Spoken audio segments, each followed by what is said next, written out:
आदाब नाजरीन, NOD TV पे आपका इस्तकबाल है। आइए देखते हैं आज की एक अहम खबर। शहर नशीन पर तशरीफ़ फरमा गुजरात के मजलिस इत्तेहादुल मुस्लिमीन के सदर जनाब साबिर भाई साहब,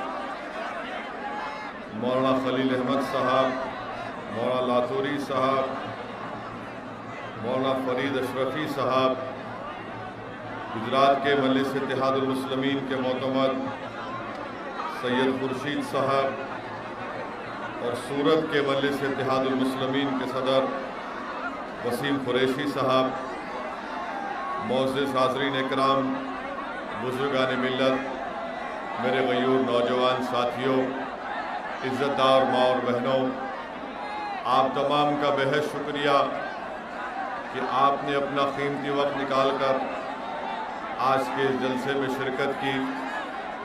मैं आपको शुरुआत में ये बात बताना ज़रूरी समझता हूँ कि ना सिर्फ ये पैगाम सूरत की आवाम तक पहुँचे बल्कि गुजरात की पूरे आवाम को और साथ ही साथ गुजरात में BJP को भी, कांग्रेस पार्टी को भी और आप पार्टी को भी ये पैगाम पहुँचे कि आने वाले विधानसभा में इंशाअल्लाह ताला मजलिस इत्तेहादुल मुस्लिमीन पूरी ताकत के साथ गुजरात के असम्बली इंतखाबात में इलेक्शन लड़ने की पूरी तैयारी कर रही है।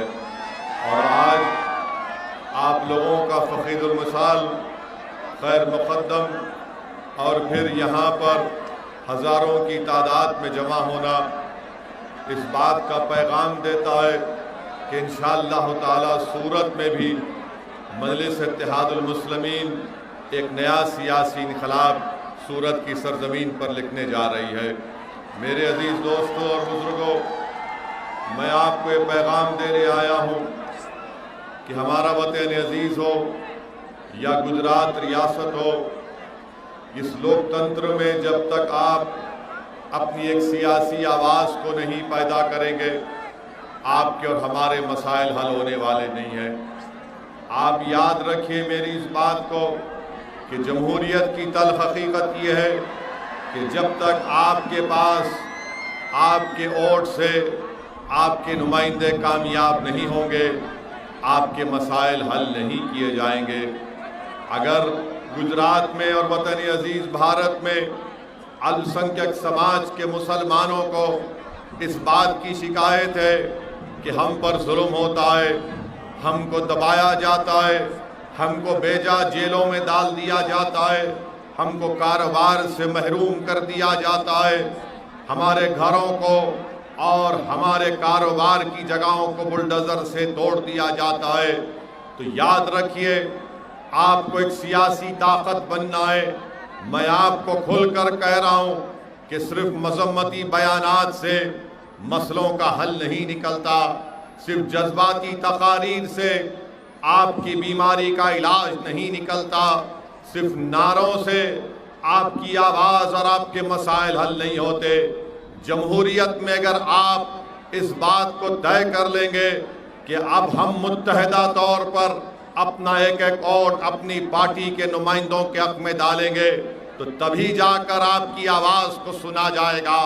सूरत की सरजमीन से मुझे आपके दरमियान में खड़े होकर बात करने का मौका अल्लाह ने फराहम किया।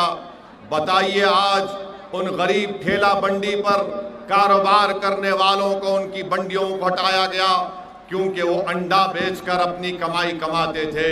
उन गरीब बंडियों को हटा दिया गया जिन पर कोई चिकन बनाता था तो कोई मटन बनाता था, मगर हुकूमत ने ये कह दिया, हुकूमत ने ये कह दिया कि नहीं नहीं, तुम बंडी पर अंडा और मटन नहीं बेच सकते, तुम बंडी पर सिर्फ तरकारी बनाकर बेच सकते हो। मेरे अजीज दोस्तों और बुजुर्गों, ये संविधान के खिलाफ है, ये भारत के कॉन्स्टिट्यूशन के खिलाफ है। अगर सूरत में यहाँ पर आपके नुमाइंदे होते तो इस हरकत के खिलाफ, इस गलत फैसले के खिलाफ आवाज उठाते, बीजेपी के जुल्म के खिलाफ आवाज उठाते। मगर आज आप देखते हैं कि गरीब तो महरूम हो गया अपने कारोबार से, मगर कोई आवाज नहीं उठती है।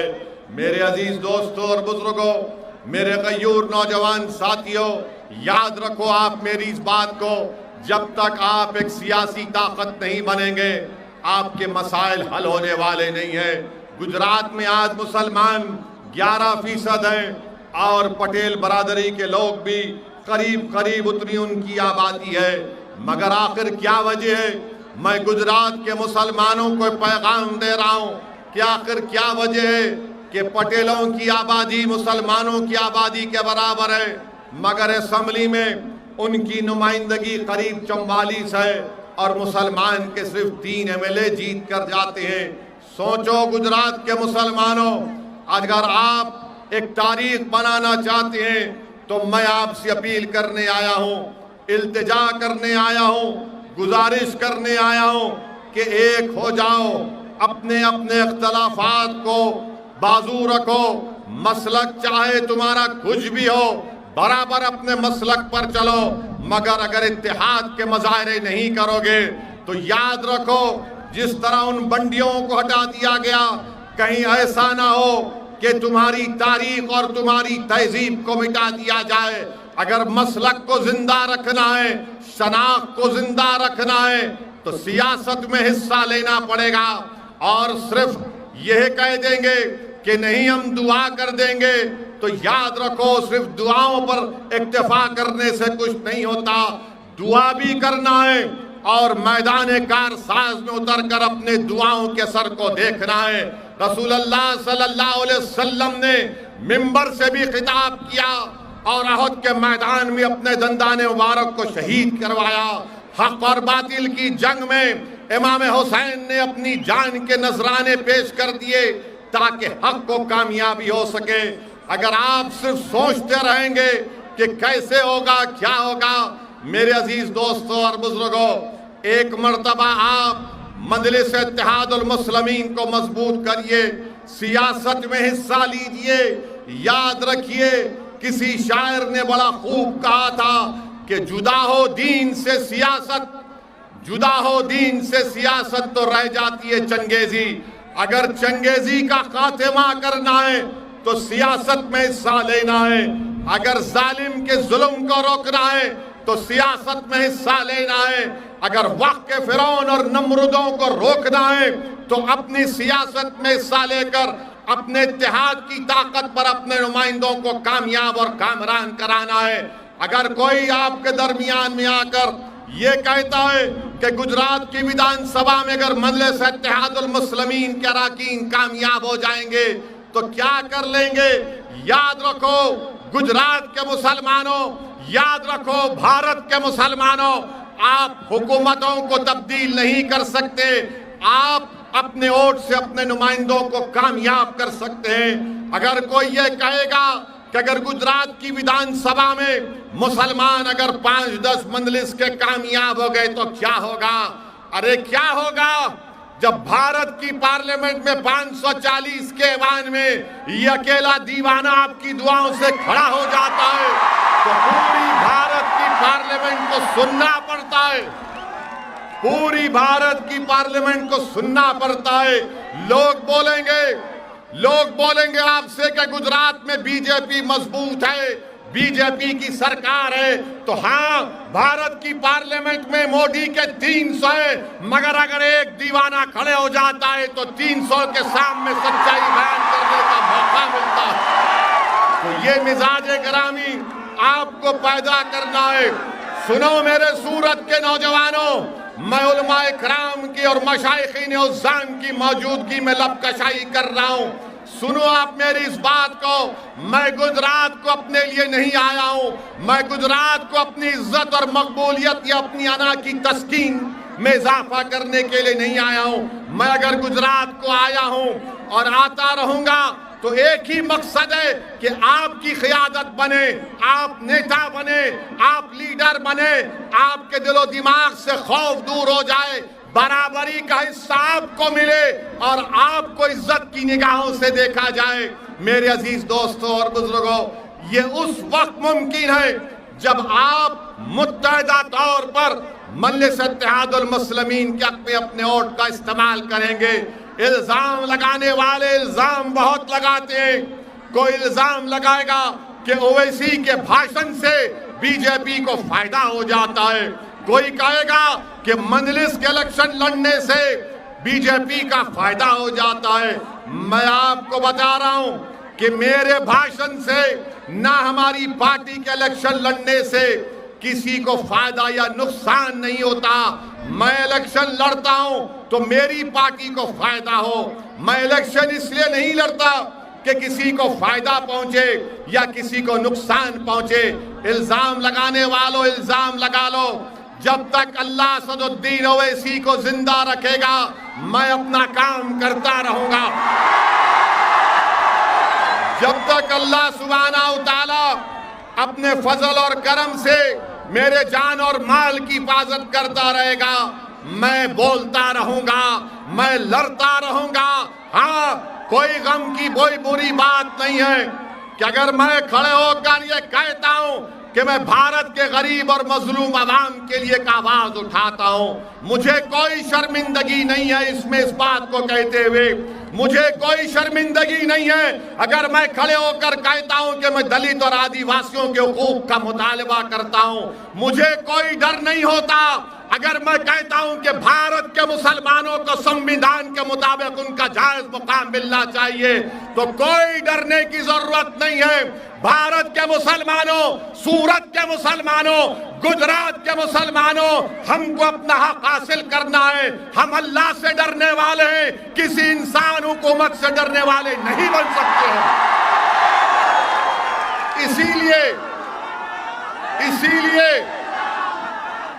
इसीलिए आपसे अपील करने आया हूं कि आज आपको अपने इत्तेहाद की ताकत पर अपनी एक सियासी आवाज को मजबूत करना है।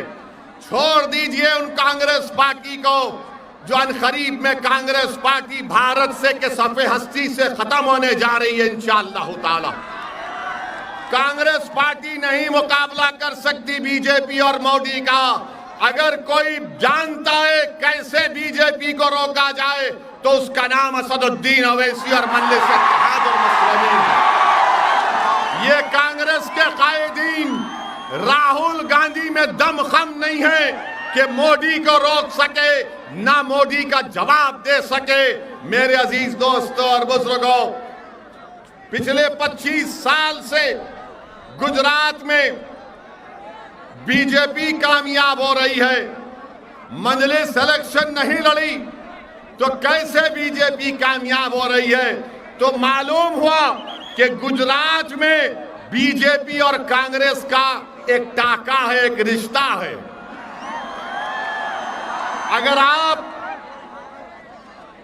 आप कांग्रेस को वोट देंगे तो वो जीत कर बीजेपी के पास चले जाएंगे।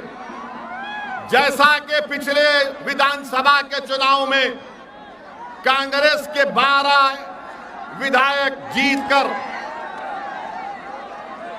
जिस तरह असेंबली के इलेक्शन के बाद कांग्रेस के 12 विधायक जीतकर बीजेपी में चले गए, मोदी के गोद में बैठकर चाय पीना शुरू कर दिए, मगर आज हम पर इल्जाम लगाया जाता है कि मजलिस इत्तेहादुल मुस्लिमीन के इलेक्शन लड़ने से यहां पर इनका फायदा होगा या इनका नुकसान होगा। मेरे अजीज दोस्तों और बुजुर्गों, थोड़ी देर के लिए इत्मीनान के साथ मैं आपके जज्बात की कदर करता हूं और आपसे अपील करूंगा कि 15-20 मिनट के लिए आराम से मुझे जो कहना है, मुझे जो पैगाम देना है उसको सुन लीजिए। तो मेरे साथ दुरूद शरीफ पढ़िए कि अल्लाहुम्मा सल्ली अला सय्यदिना मुहम्मद अब्दिक रसूलिक नबी उम्मिल आले साहबे सल्लिम। नारा लगाइए मेरे साथ, नारे तकबीर, नारे तकबीर।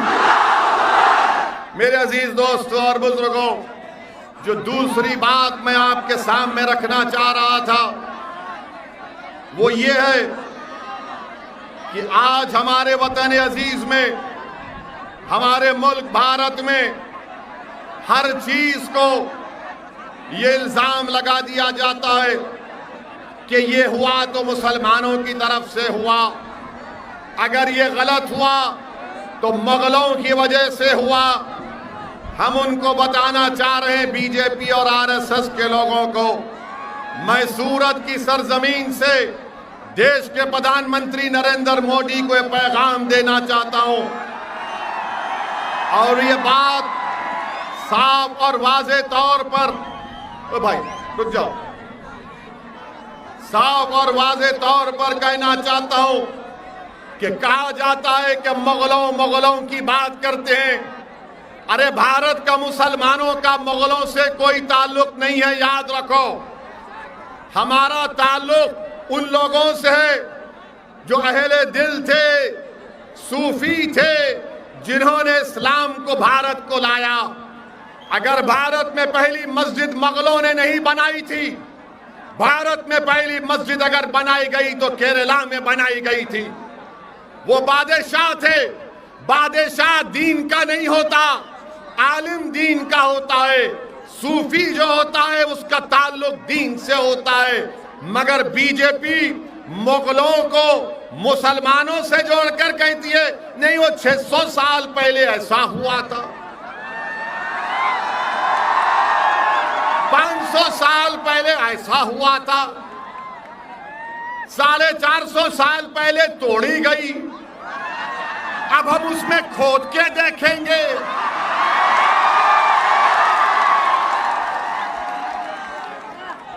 आप बताइए, भारत की तारीख क्या मुगलों से शुरू होती है?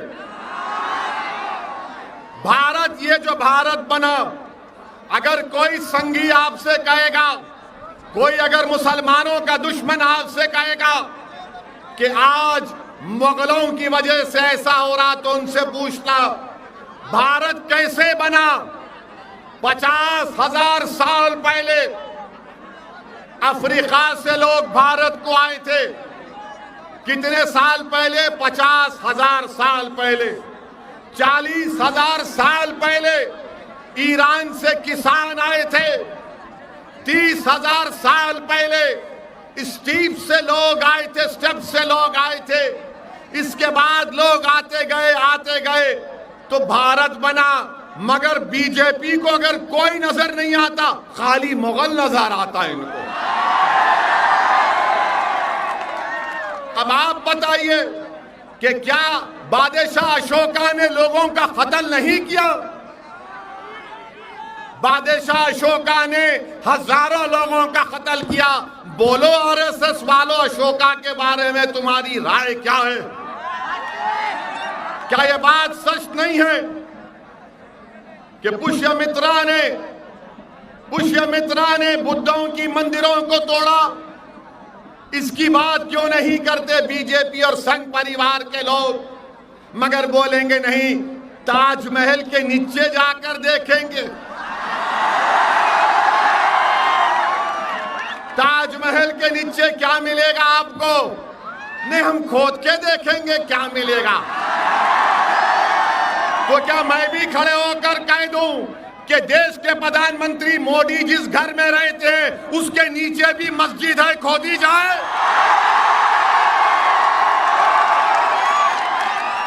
अगर तुम्हारी आस्था है तो मेरी आस्था नहीं है। क्या मोदी की आस्था ओवैसी की आस्था से बढ़कर है या बराबर है? बताओ आप। ये देश आस्था पर नहीं चलता मोदी जी, ये देश चलेगा तो संविधान पर चलता था और चलता रहेगा। भारत का मुसलमान किराएदार नहीं है, हिस्सेदार है। आप ले जाकर मुगलों से मिलाते हैं। अरे मुगलों से हमारा रिश्ता नहीं था। वो मुगल जितने बादशाह थे उनकी बीवियां कौन थी?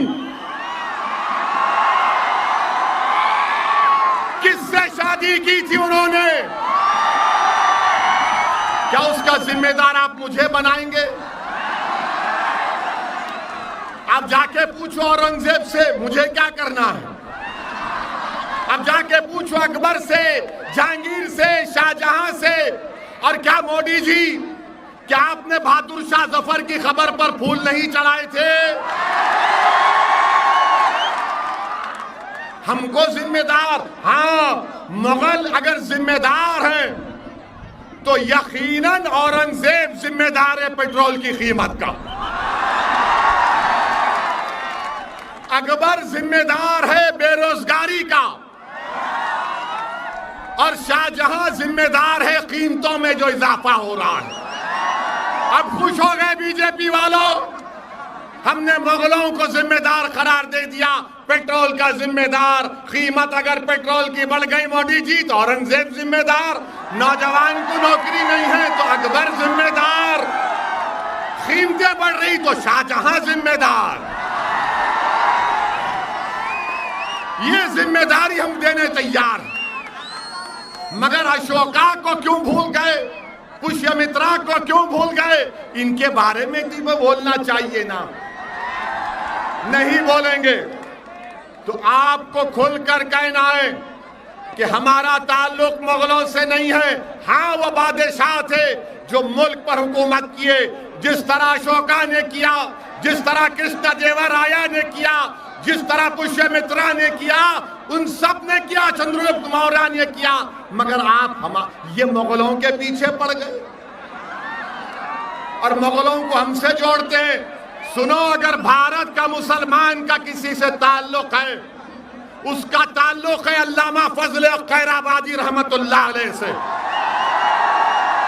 वो अल्लामा फजल खैराबादी जो काले पानी की सजा काटी और अपनी जान की अजीम कुर्बानी दे दी। सुनो संगियो, अल्लामा फजल खैराबादी ने अंग्रेजों से माफी की भीख नहीं मांगी। हमारा ताल्लुक है तो जौहर बरादरान से है, हमारा ताल्लुक है तो मौलाना अबुल कलाम आजाद से है, हमारा ताल्लुक है तो उन रेशमी रुमाल की तहरीक चलाने वाले महमूद अल हसन साहब से है, हुसैन अहमद मदनी से है, हमारा ताल्लुक किसी से है तो माल्टा की जेल में मुसीबत और मसाइब के मुश्किलात को सामना करने वालों से। अरे मुगलों को लाकर हमारे गले में क्यों बांध रहे हो? आप बांध लो। भारत की आजादी में सबने हिस्सा लिया था और इसीलिए जब मुल्क आजाद हुआ तो हमने यह फैसला लिया कि हम तारीख में नहीं जाएंगे बल्कि हम तारीख बनाएंगे भारत के लिए। हम तारीख में नहीं जाएंगे, हम तारीख बनाएंगे भारत के लिए। मगर आज क्या हो रहा है कि नहीं, वो ज्ञानवापी की मस्जिद आपकी नहीं है। अरे बाबरी मस्जिद चले गई तो क्या आप ज्ञानवापी भी जाने देंगे? आप बोलो, अहद लोगे कि मस्जिदों को आबाद करोगे? नौजवानों, क्या तुम अहद लोगे कि अब तुम मस्जिदों को आबाद रखोगे? क्या जिस तरह जुमे में नमाज पढ़ते उस तरह फजर में पढ़ोगे? तो क्या कल सुबह जाकर मस्जिदों को और चकाचक भर दोगे? अगर हम मस्जिद की हिफाजत नहीं करेंगे तो कौन करेगा? और जब ज्ञानवापी मस्जिद का मसला उठा तो क्या कांग्रेस ने बोला? क्या बोला कांग्रेस ने? क्या राहुल गांधी ने बोला? क्या आम आदमी पार्टी के केजरीवाल ने बोला? किसने बोला? फिर क्या नाम था बोलने वाले का? क्या नाम था बोलने वाले का? क्यों बोला वो? इसलिए कि भारत का ये हिस्सा है, संविधान का हिस्सा है, 91 का कानून है और कोई मस्जिद को, मंदिर को हाथ नहीं लगा सकता। मेरे अजीज दोस्तों और बुजुर्गों, अगर आप 10 मिनट है हमारी बात सुन लीजिए। डिस्टर्ब एरियाज एक्ट का कानून बनाया और आपके सूरत में, अथवा में, सलाबतपुरा में,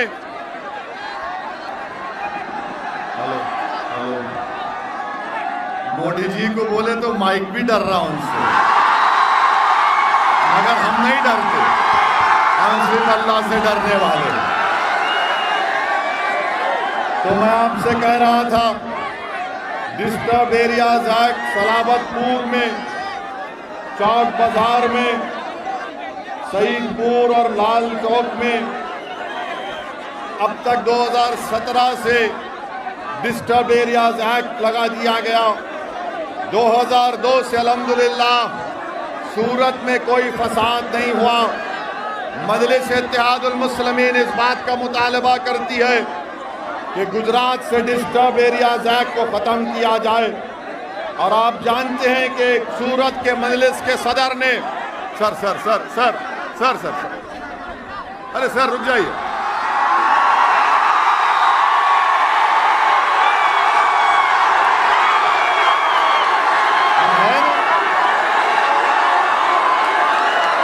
सूरत में मजलिस के सदर ने यहाँ पर जो फलाई काम किया, मैं उनको मुबारकबाद देता हूँ।